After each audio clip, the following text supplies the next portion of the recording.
Eu vou conversar agora com o médico geriatra, Dr. Mário Cato, que está com a gente. Doutor, bom dia, obrigado pela participação.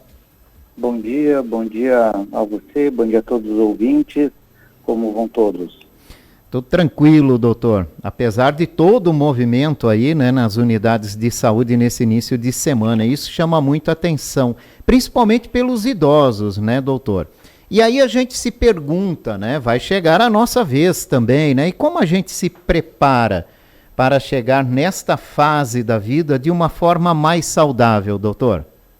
Bom, primeiro deixa eu só colocar que eu acho que esses dias que a gente teve de extremo calor, né?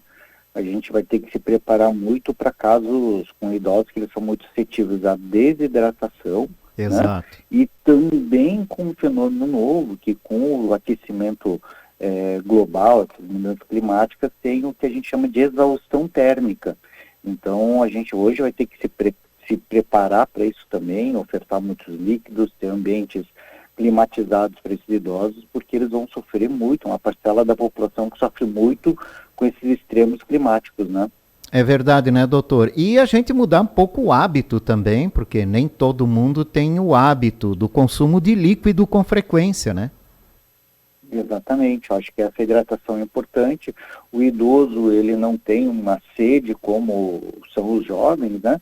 Então, muitas vezes, quando o idoso ele vai sentir sede, ele já está desidratado. E alguns idosos mais debilitados, quando ele está desidratado, ele fica tão apático, tão quieto, que ele não consegue nem mais pedir água, né? Então, quem está cuidando do idoso tem que sempre lembrar de ofertar muito líquido para eles, né?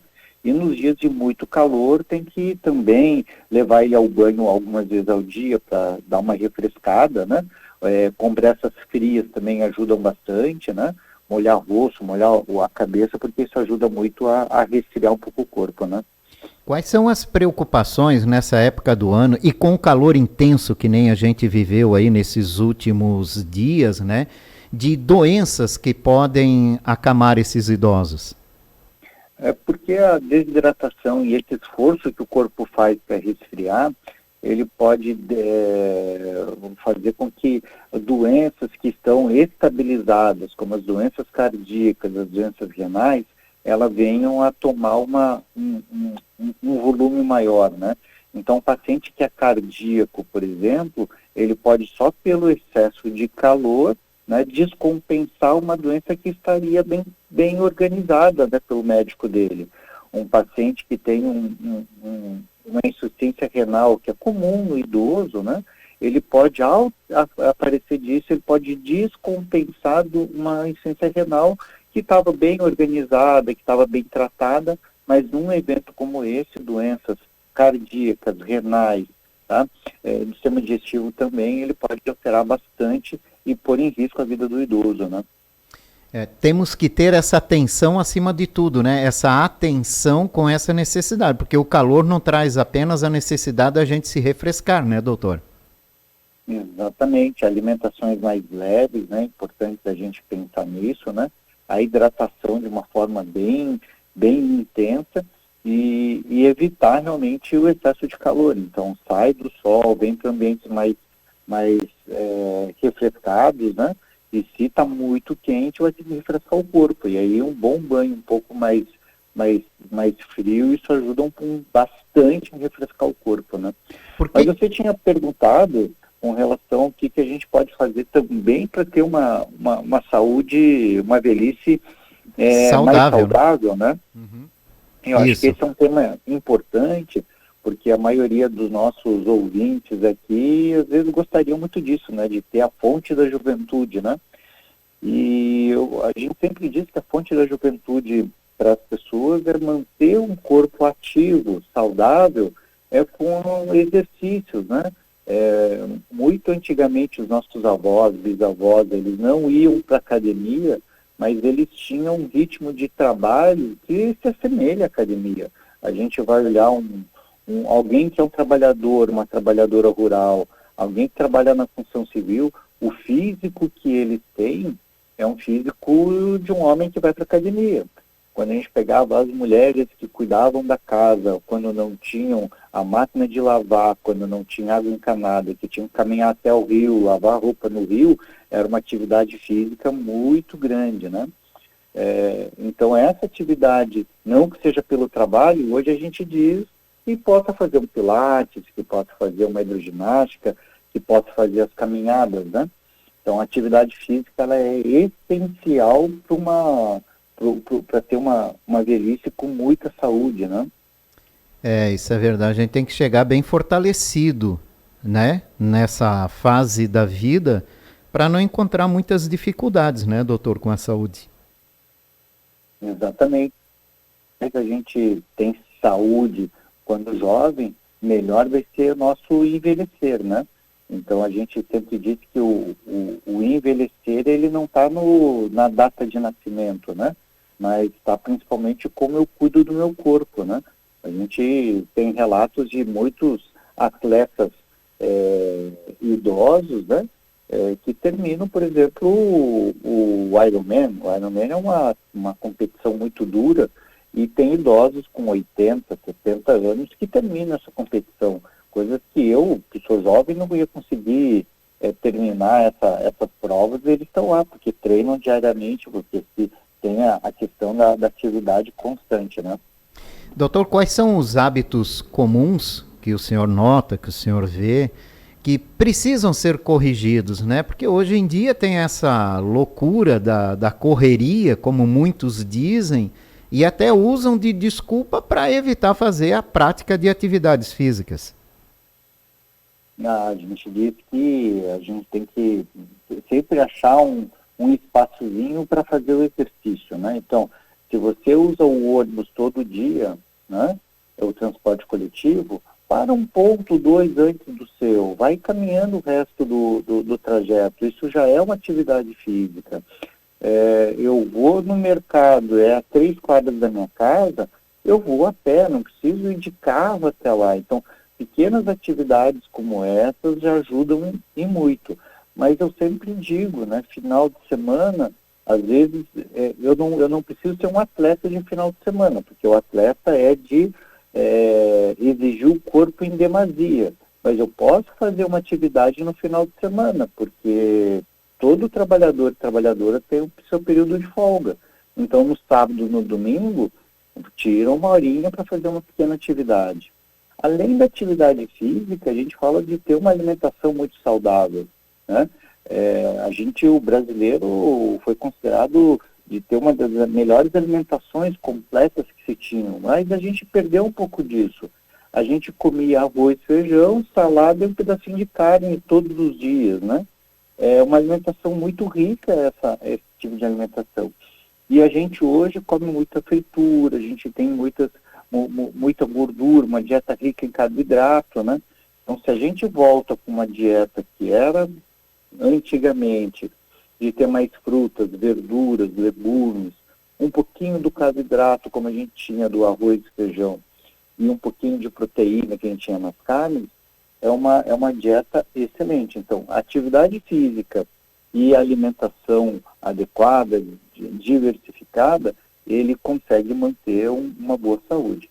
Além disso, tem outros fatores, né? A gente sempre diz que a gente precisa manter o nosso psicológico bem, então a gente tem que sempre manter aí atividade de lazer, para que a gente mantenha a nossa boa sanidade mental, e as atividades sociais, porque isso ajuda bastante, né? As pessoas que riem mais, elas vivem melhor.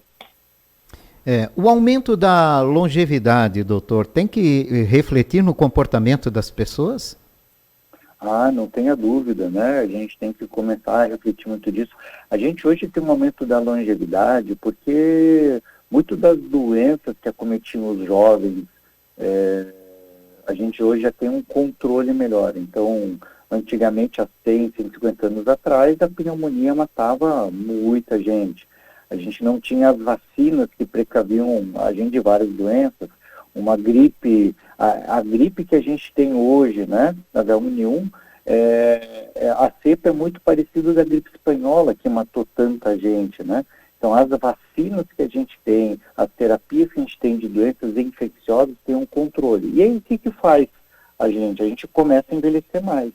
Mas para envelhecer com saúde, eu preciso realmente ter uma mudança de atividade física. Porque eu não quero só viver mais, eu quero viver melhor. Né? Eu quero ter saúde até meu último dia de vida. Então, por isso que a gente tem que ter esse cuidado e essa reflexão. Como eu quero morrer quando chegar a minha hora? Eu quero ter passado 20 anos numa cama porque eu estou adoentado, ou eu quero estar vivendo a minha vida, viajando, curtindo a família, curtindo os amigos e um dia deitar e não acordar, né? Então, acho que essa decisão a gente tem que tomar, e aí, quando toma isso, a gente tem que tomar atitudes, né? E a atitude começa com atividade física, alimentação e essa parte do lazer, de ter uma boa vida social, né? E ao contrário do que alguns pensam, né, doutor, a vida pode não ser curta, né, e sim muito longa. Concordo. Às vezes, quando a gente conversa com pacientes e que às vezes tem esse péssimo hábito de tabagismo, e a gente vai explicar sobre o tabagismo, ele fala assim, eu não tenho pressa para morrer. Por isso que eles falam que eles vão se matando devagarinho, né? Eu falei assim, mas o problema é esse, porque a gente pode viver muito tempo e uma doença pulmonar por 10, 12, 15, 20 anos, ele é terrível. Então, a qualidade de vida é muito prejudicada. Então, a gente, para envelhecer bem e viver plenamente, a gente tem que ter qualidade de vida. É isso aí, a gente tem que pensar lá quando chegar aos 70, 80, porque a gente quer chegar lá, né? Quem não quer chegar lá, né? Sim, hoje... Fácil, hoje no meu dia a dia, né, atendendo idosos, é muito comum, mas muito comum pacientes acima de 80, 90, e coisas que eram raridades de encontrar os centenários, está cada vez mais constante isso no serviço de saúde. Então, a gente está mostrando que sim, a gente vai envelhecer bastante.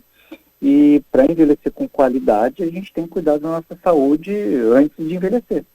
É isso aí. Então, atividade física, atividade social, né, alimentação correta, né, equilibrada, tudo isso ajuda no envelhecimento saudável.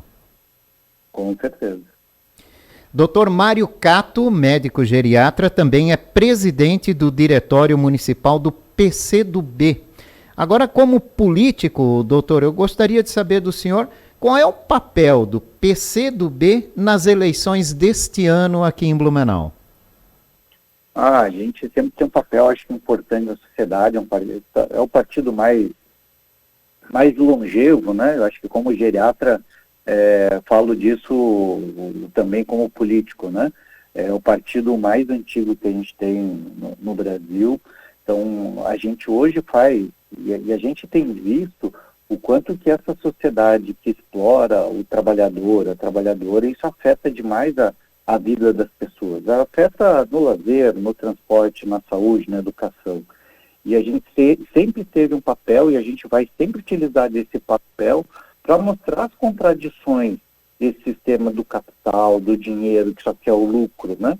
Então, a gente vem hoje para discutir de novo esse papel que a gente tem de mostrar as contradições, o quanto que um problema de saúde que a gente tem hoje, a gente tinha uma possibilidade de instalar UPAs há mais de 10 anos atrás.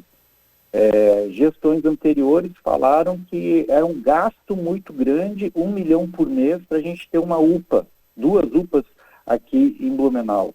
E a gente, como já no movimento político, falava, isso não é gasto, isso é investimento, porque investir nas pessoas é a obrigação do poder público. E é discussões como essa que a gente vai trazer, como melhorar a saúde, como melhorar condições de vida das pessoas.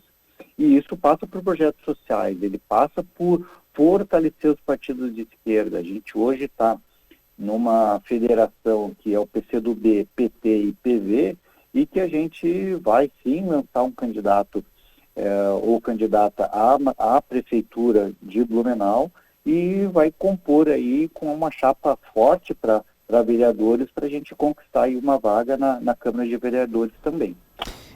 O que falta para unir a esquerda aqui no município, doutor? Eu acho que a esquerda ela vem dialogando desde o ano passado, né? E a gente vem num processo para unificar a esquerda, sim, esse ano. Esse ano é um momento. As eleições nacionais mostraram qual foi o caminho, fazer uma frente ampla, como foi feito para a eleição a presidente em torno do presidente Lula, mostrou o quanto que é importante a frente ampla que uniu Lula, Alckmin, Simone Tebet e outros partidos da centro para a esquerda, né? Então mostrou da importância disso para a gente conseguir manter um regime democrático, né? E quanto que essas políticas populares ela ajuda bastante na saúde, na educação. Então, e aqui a gente também está usando dessa lição para ter essa unidade da esquerda, né? E o que a gente vem trabalhando muito forte, que a gente tem uma candidatura à prefeitura que a gente possa estar unido toda a esquerda e setores do centro também, para que a gente possa ter essa candidatura muito forte e muito competitiva. O nome da deputada Ana Paula Lima do PT agrada o PCdoB? Sim, a gente vem trabalhando muito forte para isso, é uma grande liderança. Hoje a gente, quando vê todo o legado, né, que foi construído nas gestões do PT, e eu que sou da área da saúde, quando eu vejo ontem a notícia que tinha uma superlotação no pronto-socorro, anteontem, quando o AG do Garcia não consegue dar conta do atendimento, a gente, quando vai voltar para trás e ver como é que era organizada a saúde na época de Décio Lima e o secretário era o Edson Adriano, como a saúde daqui andava melhor. Só que aquela estrutura posta lá há mais de 15 anos atrás, eles foram, em vez de ampliar, está se deteriorando. Então a gente vê que o trabalho que eles fizeram, ele é essencial. E a Ana Paula Lima hoje é uma grande liderança na região, para o estado, né? Então ela vai ser muito bem-vinda caso ela aceite esse desafio, né? E eu acho que isso seria bem, mas bem importante mesmo, e a gente tem dialogado com eles o quanto que é importante a candidatura da Ana Paula Lima. Muito se fala sobre a dificuldade também de conseguir uma cadeira na Câmara de Vereadores com as mudanças impostas na legislação para essas eleições, né? PCdoB tem condições de eleger um vereador, presidente? Sim, a gente acredita que sim, né? O PCdoB foi o partido que colocou as federações como lei, né? Por que a gente entende que as federações são importantes? Porque a gente sempre soube que a esquerda ela só se fortalece unida. E as federações é um instrumento para essa união. E a gente entende que a proximidade, essa união que a gente tem hoje na federação, sim, facilita com que o PCdoB possa ter uma vaga para vereador na próxima legislatura, né? Então, sim, a gente tem hoje 2 pré-candidatos para a Câmara, que é a professora Terezinha, e eu também coloquei o meu nome à disposição do partido, e a gente vai depender agora das convenções para a gente ratificar esses 2 nomes no momento oportuno, né? Com certeza. Bom, eu quero agradecer a participação do senhor aqui na Rádio Itaberá Bandeirantes, né, e falar de saúde, principalmente da saúde de idosos, sempre é importante, e a política faz parte do nosso dia a dia também, né, doutor? Com certeza. Eu sou um apaixonado pela saúde, né? Não é à toa que militei tanto tempo dentro dos conselhos, né?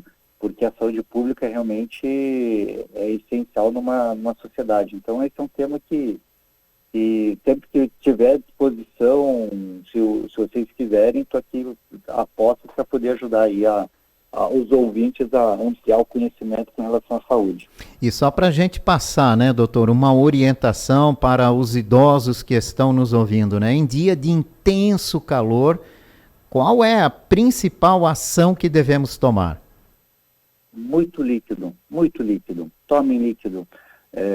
Tenha sempre uma garrafinha à mão e isso vai ser importante. tá? Evitem atividades sob o sol, principalmente sol do meio da manhã até o meio da tarde, né? Então esse é um período que tem que fugir do sol mesmo e procurar, como diz um velho ditado, procurar sombra e água fresca. É isso aí. Obrigado, doutor Mário Cato, pela participação aqui na Itaberá Bandeirantes. Uma ótima quarta-feira para o senhor. A gente agradece, um abraço a todos e todas.